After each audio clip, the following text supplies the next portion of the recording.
दोस्तों, स्वागत है आप सभी का अपने YouTube चैनल पर। तो आज हम बात करने वाले बिहार की राजनीति की। जी हाँ, शुक्रवार को बिहार में मंत्रिमंडल का विस्तार हुआ।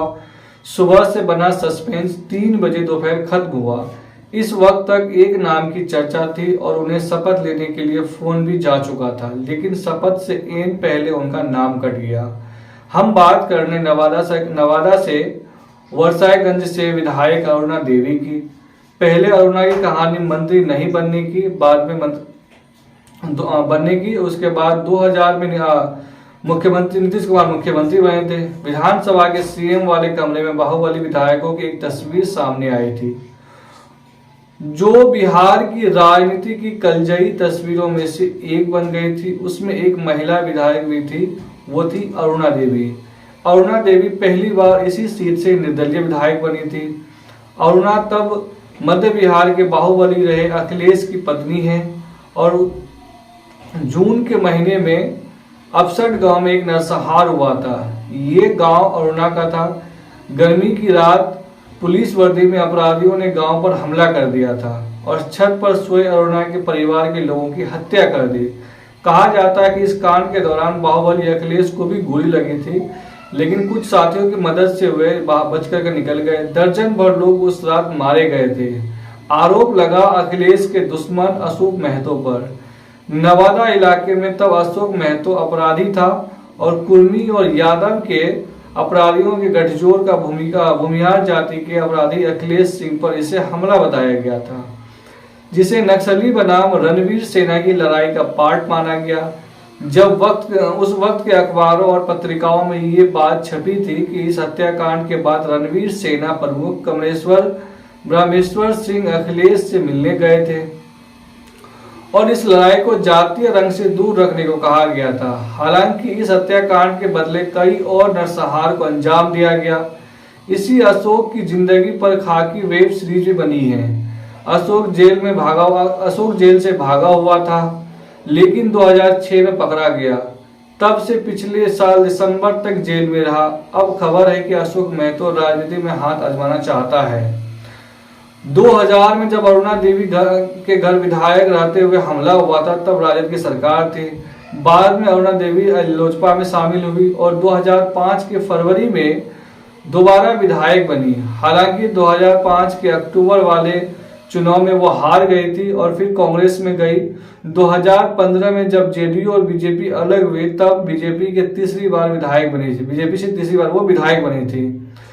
2020 में चौथी बार बनी। सूत्रों की माने तो शुक्रवार को मंत्रिमंडल का विस्तार हुआ तो डिप्टी सीएम विजय सिन्हा ने अरुणा को फोन किया और सूचना दी।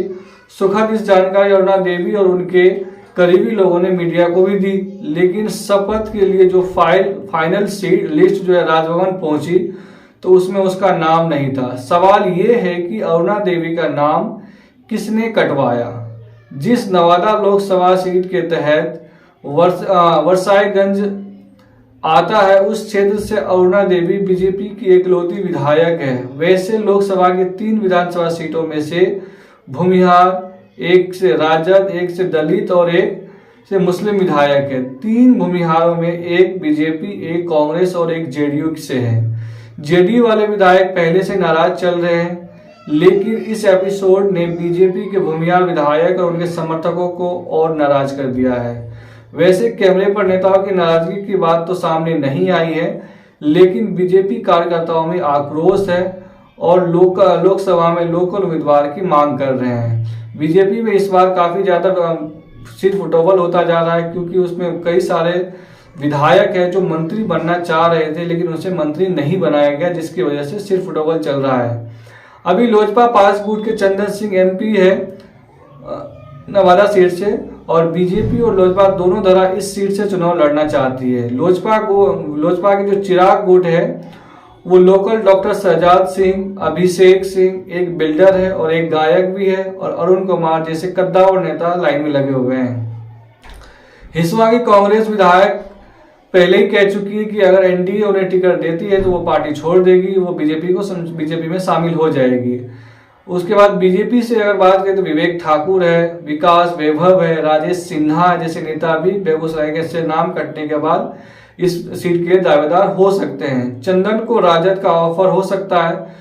भूमियार यादव की अच्छी संख्या है। कुर्मी, कोयरी और मुस्लिम की तादाद भी कम नहीं है। 2009 से पहले यह सीट जो है वो सुरक्षित थी, लेकिन 2009 में 3 लोकसभा चुनाव भूमियार जाति के नेता जीत चुके हैं और 2 बार बीजेपी और 1 बार लोजपा इस सीट से चुनाव जीत चुके हैं।